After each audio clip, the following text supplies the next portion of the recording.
Assalamualaikum warahmatullahi wabarakatuh. Perkenalkan, nama saya Agung Sudan Pertama dari Prodi Ilmu Pengetahuan Sosial semester 2, Perguruan Tinggi Universitas Islam Negeri Fatmawati Soekarno. Pada kesempatan kali ini saya akan membahas tentang karakteristik masyarakat majemuk. Baiklah, langsung saja ke materinya. Masyarakat majemuk.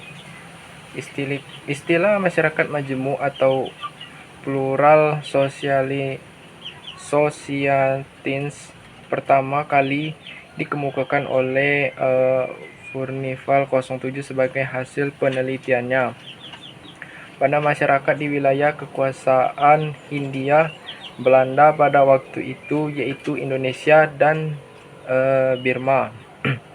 Dari hasil penelitiannya, Furnival mengemukakan bahwa masyarakat majemuk yakni suatu masyarakat yang terdiri atas dua atau lebih elemen yang hidup sendiri-sendiri tanpa pembauran satu sama lain di dalam suatu kesatuan politik. Lebih lanjut, ia menjelaskan bahwa masyarakat majemuk itu memiliki ciri dalam kehidupan sosial mereka tidak memiliki permintaan jasa sosial yang seragam sebagaimana tipe masyarakat daerah tropis di mana mereka berkuasa dan mereka yang memiliki perbedaan ras. Orang-orang Belanda sebagai golongan minoritas kendati jumlahnya semakin bertambah-tambah, terutama pada abad ke-19. Sekaligus ia adalah penguasa yang memerintah bagian yang amat besar orang-orang Indonesia pribumi sebagai warga negara kelas 3 di negara sendiri. Golongan orang-orang Tionghoa sebagai golongan terbesar, diantaranya orang-orang timur asing lainnya, menempati kedudukannya menengah di antaranya keduanya golongan tersebut. Di atas pandangan Furnival tersebut nampaknya menggambarkan kondisi masyarakat Hindia Belanda waktu itu dengan mengabaikan faktor ruang dan waktu. Dapat ditangkap konsep masyarakat majemuk menurut Furnival 09 adalah suatu masyarakat dalam mana sistem nilai yang dianut sosial sebagai bagiannya adalah sedemikian rupa sehingga para anggota masyarakatnya kurang memiliki loyalitas terhadap masyarakat sebagai keseluruhan, kurang memiliki homogenitas kebudayaan, atau bahkan kurang memiliki dasar untuk saling memahami satu sama lain. Menurut Pierre L. van den Berg, ada beberapa karakter masyarakat majemuk tersebut. Di antaranya yaitu 1. Terjadi segmentasi kedalaman bentuk kelompok-kelompokan yang memiliki kebudayaan yang berbeda.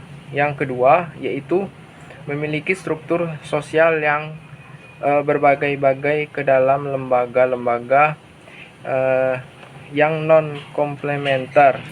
Dan yang ketiga yaitu kurang mengembangkan konsensus atau kesepakatan bersama antar para anggotanya terhadap nilai-nilai yang bersifat dasar. Relatif sering terjadi konflik. Secara relatif, integrasi sosial tumbuh di atas paksa dan saling ketergantungan dalam bidang ekonomi. Adanya dominasi politik oleh suatu kelompok atas kelompok yang lain. Menurut Emil Durkheim, karakteristik masyarakat majemuk ini tidak bisa digolongkan ke dalam kedua golongan, masyarakat modern dan masyarakat tradisional. Artinya Indonesia dikatakan memiliki karakteristik masyarakat majemuk bukan bagian dari dua golongan, masyarakat modern ataupun masyarakat tradisional. Menurut Van den Berg, solidaritas mekanis dan solidaritas organis sulit ditumbuhkan dalam masyarakat majemuk karena pengelompokannya yang terjadi bersifat sesaat atas dasar kepentingan praktis. Ada beberapa faktor yang mengintegrasikan masyarakat majemuk. Di antaranya yaitu yang pertama, adanya konsensus atau kesepakatan bersama di antara sebagian besar anggota masyarakat terhadap nilai-nilai masyarakat yang bersifat fundamental atau mendasar. Adanya berbagai masyarakat yang berasal dari berbagai kesatuan sosial atau cross-cutting affiliation yang akan menyebabkan terjadinya loyalitas ganda atau cross-cutting loyalities. Menurut Koser 5, konflik merupakan salah satu bentuk interaksi menurut Simmel. Sesungguhnya dinamika konflik adalah sedemikian sehingga pada setiap isu tertentu ada kecenderungan untuk menjadikan dua kelompok utama yang dapat dielakkan lagi untuk berkonflik.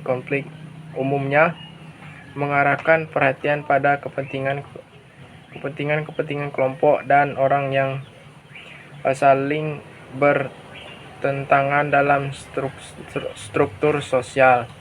Mungkin itu saja yang dapat saya sampaikan. Lebih dan kurang saya mohon maaf. Terima kasih. Wassalamualaikum warahmatullahi wabarakatuh.